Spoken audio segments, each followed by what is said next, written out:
It's the most beautiful word there is. Tariff! And these stupid people, stupid politicians, they don't like...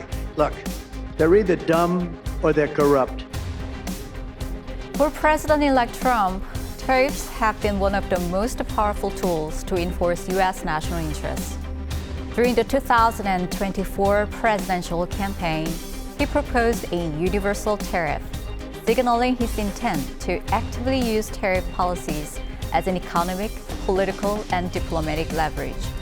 However, it's crucial to evaluate Trump's tariff policy through the dual lens of its practical feasibility and its role as a negotiation tool.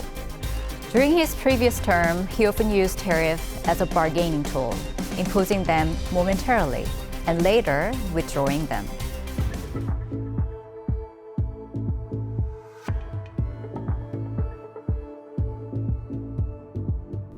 One notable example is his approach to Mexico. During his earlier presidency, Trump strongly criticized illegal immigration across the U.S.-Mexico border and accused Mexico of being passive in taking sufficient action. He threatened to impose tariffs on Mexican products, pressuring the Mexican government to respond more decisively, a very bold move. In June 2019, he announced a 5% tariff on Mexican goods, with plans to increase it by an additional 5% each month, reaching up to 25%. This quickly brought Mexico to the negotiation table. Mexico agreed to tighten enforcement on migrants heading to the U.S. and to deploy its National Guard to curb illegal immigration from Guatemala. After securing these concessions, Trump announced on Twitter that the U.S. has reached a great agreement with Mexico and withdrew the proposed tariff.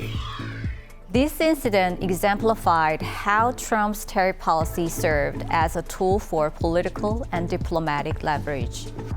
He continued to use surprise tariff announcements to pressure other countries. Brazil and Argentina were among the targets. In a sudden tweet, Trump announced the tariffs on steel and aluminum imports from these two countries. He claimed that Brazil and Argentina had devalued their currencies to enhance their export competitiveness at the expense of U.S. agricultural products. Because it's very unfair to our manufacturers and very unfair to our farmers. Our steel companies will be very happy, and our farmers will be very happy with what I do. Despite widespread consensus that the currency depreciation in these economically struggling countries was driven by market forces and unstable political situation rather than deliberate government manipulation, this argument didn't resonate with President-elect Trump. In the end, both countries expanded agricultural trade cooperation with the U.S., meeting the Trump administration's demands and avoiding the threatened tariffs. Countries in Asia were no exception. President-elect Trump pointed to the trade imbalance between the U.S. and Japan, demanding greater access to Japan's agricultural markets, while using the threat of automobile tariffs as leverage. He warned of imposing tariffs of up to 25% on Japanese cars and auto parts. In the end, Japan agreed to significantly reduce or eliminate tariffs on U.S. agricultural products, prompting the U.S. to suspend its planned tariff measures. This raises the question, were tariffs being used as a tool of economic coercion? However, the Trump administration framed this as a major victory for American agriculture. It's unacceptable. It's a horrible deal made by Hillary. It's a horrible deal, and we're going to renegotiate that deal. South Korea was also a target of President-elect Trump's tariff threats. He criticized the Korea-US Free Trade Agreement as a horrible deal and pushed for renegotiations to address the trade deficit. Throughout this process, he frequently signaled his intention to impose a 25% tariff on Korean automobiles. Given that the US is one of the largest export markets for Korean cars, such a measure would have dealt a significant blow to South Korean companies.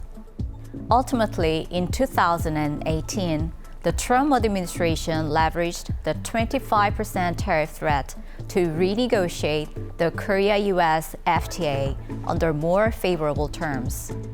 The revised agreement included provisions such as South Korea increasing its import quota for U.S. automobiles and accepting a delay in the phase-out of U.S. tariffs on Korean light trucks.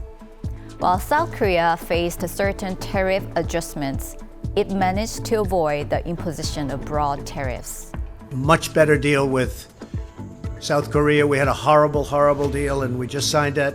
That's worked out well, and they're happy, we're happy.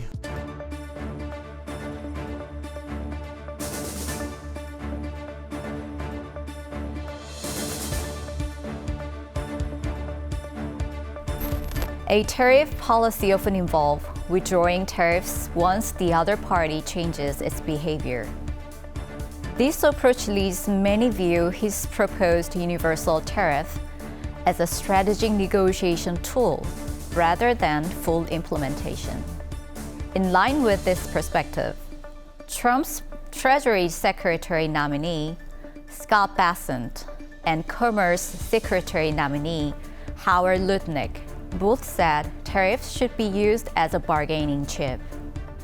Additionally, Kevin Cramer, a Republican senator close to Trump, also expressed a similar view that the appropriate way to use tariff is using them as a negotiation tool.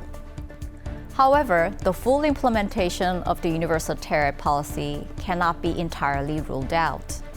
This is due to the strong emphasis on enhancing the price competitiveness of American-made products. During his campaign, President-elect Trump hinted that this policy would differ from past approaches. And our trade policies will make it very, very rich. That's why a guy like Elon Musk is supporting me, because he knows what's going to happen. Recently, even President Joe Biden has stepped in to criticize President-elect Trump's universal tariff plan, calling it a major mistake. The criticism stems from concerns about the potential negative impact of universal tariffs on the U.S. economy. Implementing universal tariff could lead to rising import prices, a decline in real income, and a resurgence of inflation within the U.S. There are also concerns about conflicts with existing free trade agreements or World Trade Organization regulations. It's no surprise that opinions on universal tariffs are divided, even within the Republican Party. The direction of tariff policy under Trump's second administration remains unpredictable. Whether intended as a negotiation tool or for actual implementation, one thing is clear: the entire world is on edge.